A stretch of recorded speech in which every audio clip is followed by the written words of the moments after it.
नमस्कार। मैं श्रीपाद बख्शी पुनः उपस्थित हूँ आपके सामने पानी से जिंदगी से एक और मोती लेकर। हम कहाँ जा रहे हैं, किस दिशा में यह मानव जाति प्रगति कर रही है, यह प्रश्न हमारे दिमाग में यदा कदा आता रहता है। आज जब विकास और तकनीक का उपयोग बहुत अधिक है, कई बार इस संबंध में सही उत्तर भी हमें नहीं मिल पाते, क्योंकि बदलाव की गति अत्यधिक है।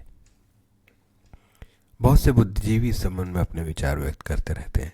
ऐसे ही एक श्री युवल नोह हरारी ऐसा मानते हैं कि भविष्य में मानव जाति का मुख्यतः 3 क्षेत्रों में विकास होगा, और चूंकि ये तीनों ही क्षेत्र आधुनिक तकनीक से संबद्ध हैं, इसलिए इनका व्यापक असर प्रत्यक्ष और अप्रत्यक्ष रूप से हम सभी पर पड़ेगा।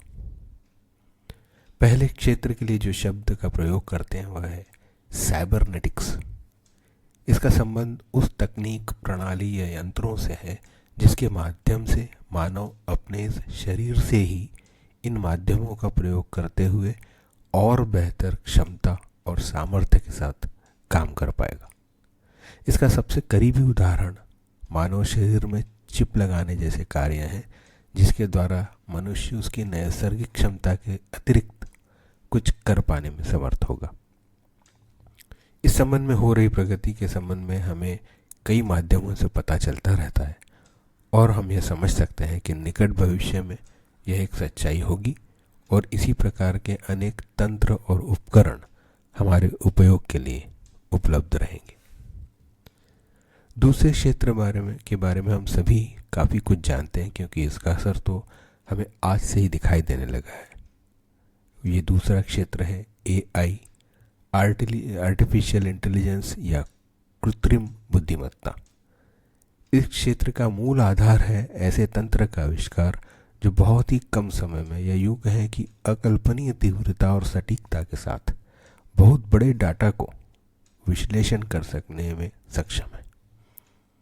ये तंत्र न सिर्फ विश्लेषण कर सकता है, बल्कि उस विश्लेषण के आधार पर निर्णय लेने में भी सक्षम है। हमारे सामने विश्व में अनेक उन्नत देशों में उपयोग में आ रहे रोबोट इसका सबसे करीबी उदाहरण है। बिना ड्राइवर के चलने वाली गाड़ियां अब जल्द ही उपयोग के लिए उपलब्ध होंगी, इस बात का एहसास भी हो रहा है।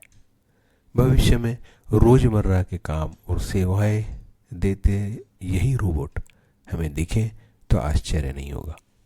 भविष्य में हमारी सीमाओं की रक्षा करते और सामान पहुंचाते हुए रोबोट अब हमारी कल्पनाओं में आने लगे हैं। जिस तीसरे क्षेत्र की हरारी जी बात करते हैं वह है जेनेटिक यानी आनुवंशिक इंजीनियरिंग। इसका उपयोग आज भी हो रहा है, जिसमें अधिक दूध देने वाली गायों की नस्लें, तेज दौड़ने वाले घोड़ों की नस्लें हमारे सामने हैं।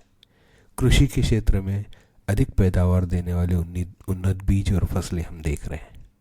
परंतु बड़ा बदलाव अब इसलिए आएगा क्योंकि आनुवंशिक जीन्स में बदलाव कर सकने में अब मानव सफल हो रहा है। अर्थात सरल शब्दों में भविष्य में कोई दंपत्ति यह निर्णय ले पाएगी कि उसका होने वाला बच्चा वैसा हो जैसा वे शारीरिक या मानसिक रूप से उसे बनाना चाहते हैं।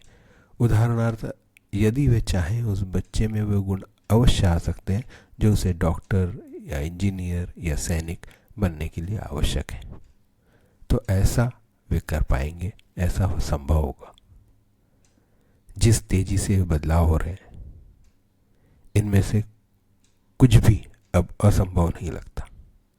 कुछ बदलावों के हम साक्षी होंगे और कुछ के हमारी अगली पीढ़ी। इस बात पर चिंता करने की आवश्यकता नहीं लगती, क्योंकि इसको रोक पाने का सामर्थ्य हमें नहीं है।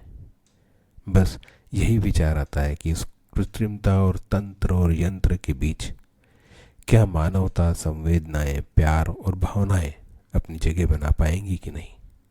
शायद इन सब का मानव जीवन में कोई स्थान भी रहेगा या नहीं, हम कल्पना नहीं कर सकते।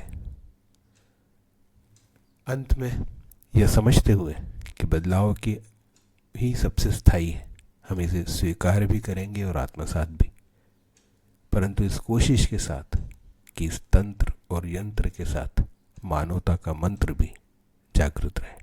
जय हो, नमस्कार।